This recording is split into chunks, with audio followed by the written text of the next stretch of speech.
Bonsoir. Bonsoir, vous êtes sur la radio Bakambi Radio qui émet depuis le Royaume-Uni en compagnie de monsieur Kayus Sebelebe. Nous allons commencer notre émission avec des sujets d'actualité, notamment l'adieu à Brice Parfait Kolela et les sujets sur le Congo où on a vu des notes de mise à retraite de certains fonctionnaires. Nous parlerons du Mali avec la marche que les Africains comptent organiser sur la place de Paris et de la CAN où l'Algérie a été éliminée. Et nous parlerons aussi, si nous pouvons, d'autres sujets. Mais pour l'instant, nous allons commencer avec monsieur Mawel qui représente l'UPADS et l'UPADS Europe et UPADS Amérique. Monsieur Mawel, bonsoir.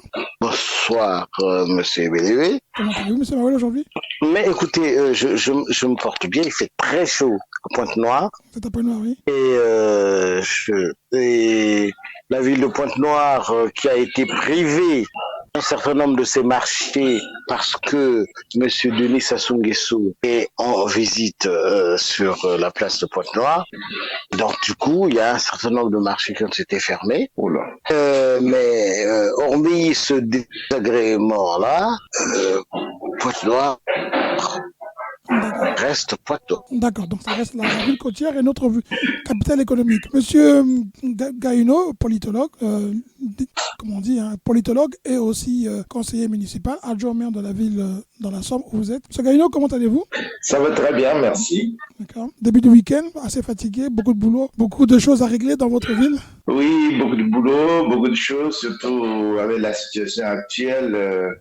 Mais écoute, on essaie de faire aller. Hein. D'accord. Oui, Alors, on s'occupe des gens, on s'occupe des malades, on s'occupe des dispositions sanitaires qui sont imposées à l'ensemble de la population. Donc voilà, on mobilise les gens, on sensibilise les gens. C'est notre travail. Hein. D'accord. Je vous remercie beaucoup. Écoutez, vous serez deux aujourd'hui, monsieur Ndjon et monsieur Samanjakoumi n'étant pas encore pour l'instant disponibles. J'espère qu'ils vont nous rejoindre, tout au moins qu'ils pourront suivre le débat, même s'ils ne sont pas là. Nous leur transmettons nos salutations et nous les retrouverons à la prochaine émission si aujourd'hui ils ne peuvent pas nous rejoindre. Alors monsieur Gaïno, vous avez parlé justement de la pandémie. Une parenthèse, la pandémie en France, elle est encore aussi grave qu'elle était avant parce que le Royaume-Uni, lui, ils annoncent la levée des restrictions. Boris Johnson annonce la fin du port du masque, la fin du pass vaccinaire. Il n'y aura pas d'obligation à partir de la semaine prochaine. Pourquoi la France, d'après vous, continue à serrer les boulons? C'est parce qu'il y a toujours une pandémie aussi grave qu'il y avait... Oui, parce que bon... Allez-y, monsieur. Pardon. Moi, je pense que l'OMS a proclamé cette histoire de pandémie. On est revenu à une pandémie, c'est-à-dire quelque chose que l'on connaît, quelque chose comme les grippes. C'est donc fini avec toutes ces choses-là. Et il se trouve que la France réussit toujours à faire ce qui n'est pas nécessaire, ce qui n'est pas utile.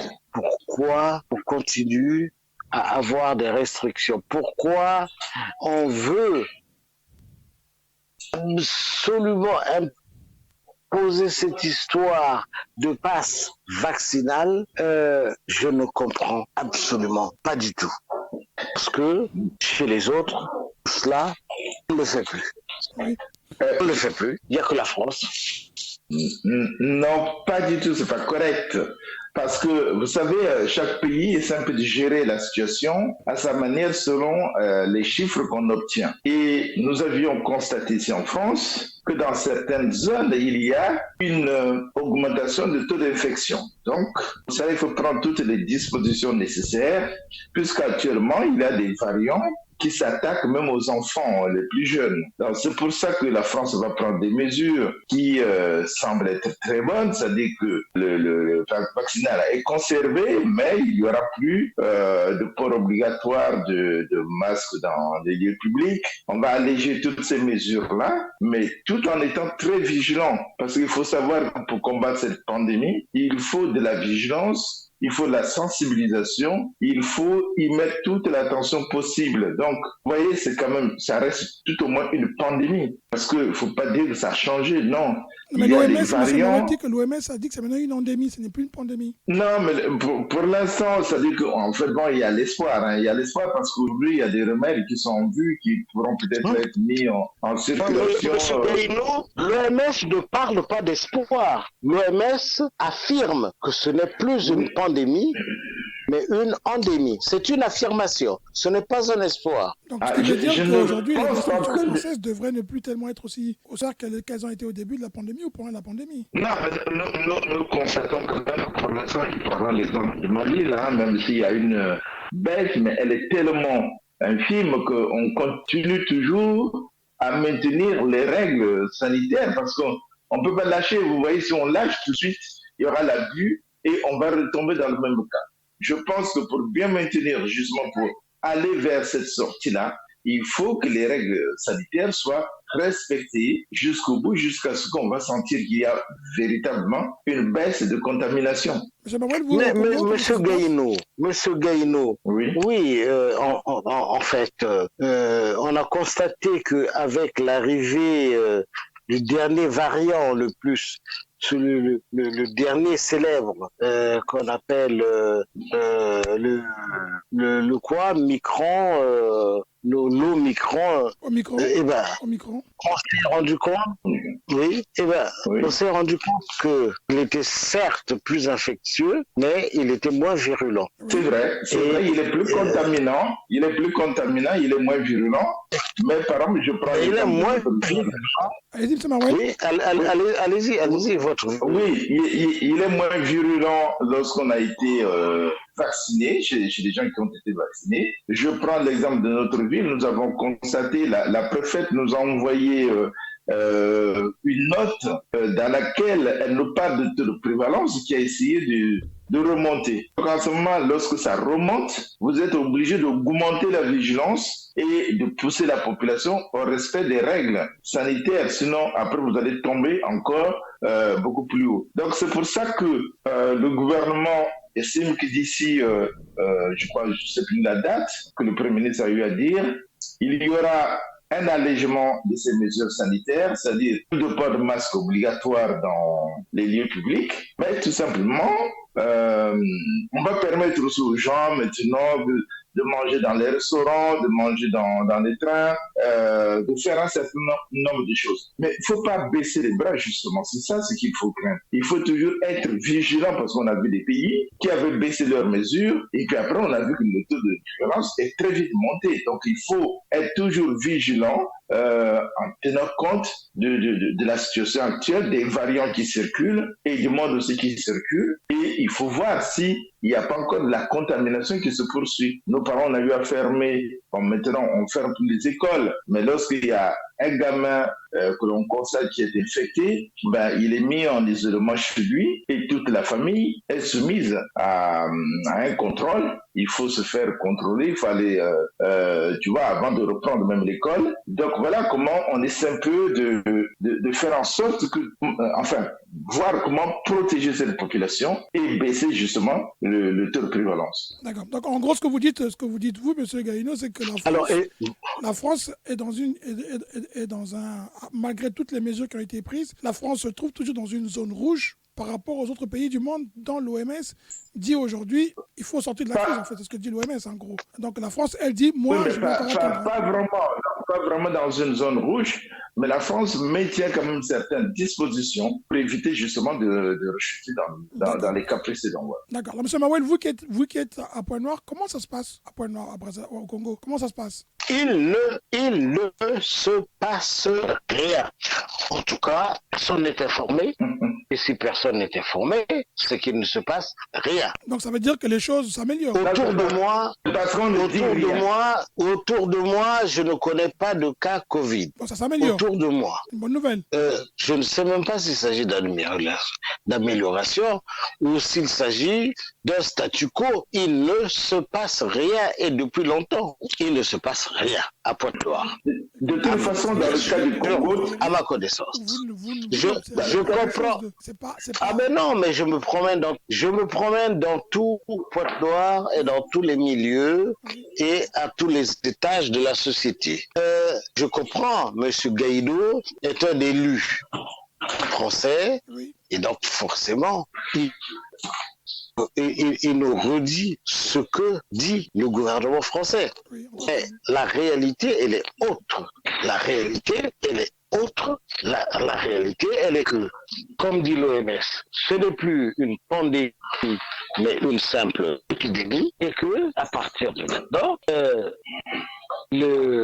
toutes ces mesures, y compris le pass vaccinal, ces mesures ne servent absolument à rien. D'ailleurs, on est en train de nous dire que le 16, c'est fini avec le pass vaccinal. Mais c'est parce qu'on sait que tout dans cela quel pays, dans quel pays en France. Au Royaume-Uni, c'est fini. Non, c'est le Premier ministre français qui le dit. Non, on maintient, mais ce qui a été, si vous voulez, enlevé, c'est le port de masque obligatoire. C'est autorisé maintenant les discothèques et les le 2 à s'ouvrir, mais le ça c'est le 2. Reste. Non, il reste. Moi, ça c'est le 2 février. Mais je parle du 16 février. Le 16 février. Ça, je suis pas encore au courant parce que nous, on suit, on a quand même, vous voyez, des élus chaque semaine. On a la préfète qui nous envoie l'évolution du virus dans notre ville, par exemple, ou dans notre région en général. Donc, c'est en fonction de ça qu'on agit. D'accord, mais on va vérifier. Parce que... De toute manière, M. Gaïno, de toute façon, ce qui est sûr, c'est que la France reste un pays atypique par rapport aux mesures, par rapport aux autres pays qui ont décidé... mais la France a bien géré la crise, M. Caius. Il faut savoir que la France, elle est des pays, quand même, qui a bien géré la crise. Là, on peut pas le critiquer. Non, on ne critique pas. Non, ce que je veux dire, c'est pas critiquer. Ce que l'on dit du mois de février, qui annonce une sortie de crise par rapport aux autres pays, comme la Grande-Bretagne, qui commence, eux, la semaine prochaine. Oui, mais d'accord, mais chaque pays prend ses dispositions selon le taux de contamination qu'il constate. D'accord. Nous, ici en France, on a vu que selon les régions, il y a des régions qui sont très atteintes par rapport à d'autres. Donc, on peut prendre des mesures comme ça, globalement, et puis dire, bon, voilà, allons vers la sortie de ceci, vers la sortie de cela. Donc, on le fait progressivement. La région parisienne, je voyais, par exemple, l'une des régions, c'est la plus infectée par rapport à nous au nord. Donc, on essaie d'alléger ces mesures-là en tenant compte, justement, de la contamination, comment elle se propage dans chaque région. Alors, on va passer, sauf si vous avez quelque chose à ajouter, mais on va passer à l'autre sujet qui est celui sur, aujourd'hui, pratiquement un an plus tard, un an après, l'enterrement finalement du défunt président Brice Parfait Kolela du UK a fini par avoir lieu, malgré les rebondissements, malgré ce que les gens ont pu dire. Un an, il aura fallu un an pour que la veuve 10 mois, je crois, 10 mois. Bon, pratiquement. Il aura fallu attendre 10 mois, comme vous dites, pour être plus précis, pour qu'on arrive enfin à, on va dire, à enterrer ce grand homme qu'il a été, cet homme politique. Est-ce que pour vous, c'est ça, on retiendra quoi de cette guerre familiale du président du UK? J'ai regardé les images, j'ai vu effectivement l'enterrement de M. Kolela. Il y a, si vous voulez, des choses à faire dans la vie. Il y a des décisions qu'il faut prendre à un moment donné. Parce que ça fait quand même 10 mois que M. Kolela est mort, 10 mois qu'il y a eu pas mal de tergiversations au niveau de la famille et qu'on arrive cette fois-ci à l'enterrer définitivement. Je pense que c'est quand même une bonne chose. Il faut que cet homme puisse reposer en paix. On ne peut pas continuer les polémiques, on ne peut pas continuer les problèmes sans tenir compte aussi quand même que la personne a besoin vraiment de se reposer en paix. En tout cas, ce qui est arrivé aujourd'hui, c'est une bonne chose pour cette famille qui en a décidé ainsi. Voilà ce que je peux dire là-dessus. Monsieur Mawen? Oui, voyez-vous, nous n'allons pas nous ingérer dans les querelles familiales. Tout à fait. Mais nous allons quand même marquer le fait que l'ingérence des combattants dans cette affaire a été une mauvaise chose. Nous dirons aussi que finalement, tout ça pour ça, 10 mois de querelles stériles, 10 mois de querelles vers quoi? À l'enterrement. Je pense que l'enterrement était la bonne chose à faire. On aurait dû faire depuis le début. On a perdu du temps. On est allé à gauche, à droite. On a pensé qu'il fallait fournir des arguments qui finalement n'en étaient pas. Aujourd'hui, nous voyons que même au moment de l'enterrer, il y a eu des querelles. Apparemment, oui, ça a été... Et on a failli arrêter la cérémonie pour faire autre chose. Je dis, la bêtise humaine. La bêtise humaine n'a pas de limite. La bêtise humaine n'a pas de limite et j'insiste car, voyez-vous, on aurait pu enterrer cet homme depuis le mois de mars, depuis le mois d'avril et le résultat serait exactement le même à la date d'aujourd'hui parce que il n'y a pas eu une seule avancée. Aucune. Il n'y a eu aucune avancée. Oui. Nous en sommes au même point où nous étions au mois de mars. Bon, il nous faut accepter qu'on vient de faire une bonne chose. La seule bonne chose qu'on aurait dû faire depuis très longtemps. Enterrer Monsieur Guy Brice Parfait Kolela. Enfin, il reposera dans un lieu de repos. Enfin, car l'Institut médico-légal n'est pas un lieu de repos. Dans un cimetière, il est à sa place. Et moi, je dis, c'est une bonne chose. Il fallait le faire. On l'a fait et moi, je crois que je suis content. Comme on dit, hein, Monsieur Bélébé. Oui, comme on dit souvent, paix à son âme. Paix à son âme. Paix à son âme, bien entendu. Paix à son âme. Que la terre lui soit légère. En fait, toutes ces expressions que l'on utilise, peut les appliquer maintenant. Monsieur Guy Parfait, Guy Brice Parfait Kolela. Oui. Alors, voilà.